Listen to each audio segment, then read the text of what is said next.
షోడశైతాని నామాని అని. ఇంట్లో ఈ 16 నామాలు చెప్పేవాడు తప్పకుండా ఉండాలి అని. ప్రతి ఇంట్లోనూ కూడా ఈ 16 నామాలు చెప్పబడాలి. చెబితే మిగిలిన వాళ్ళు వినాలి. అంటే ఈ శ్లోకాన్ని ప్రతిరోజు పైకే చదవాలి అని గుర్తు. ఇంట్లో మిగిలిన వాళ్ళు దీన్ని చదవలేరు అంటే ఇంటి యజమాని దీన్ని పైకి చెప్పాలి. చెప్తే మిగిలిన వాళ్ళు వినవలసి ఉంటుంది. కనీసం ఏమిటంటే పూజ ప్రారంభం అవుతోంది అంటే వెళ్ళి అక్కడ నిలబడడం కష్టం కాదుగా. పూజ మధ్యలో ఏదైనా అంగం అంటే మాకు తెలియదండి, ఆ సమయానికి ఏదో పనిలో ఉంటాం, ఎలా పెడతాం అనొచ్చు.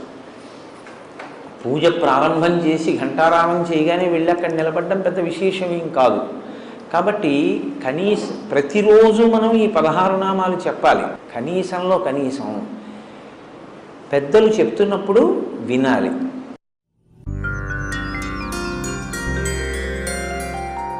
సుముఖచ్చైక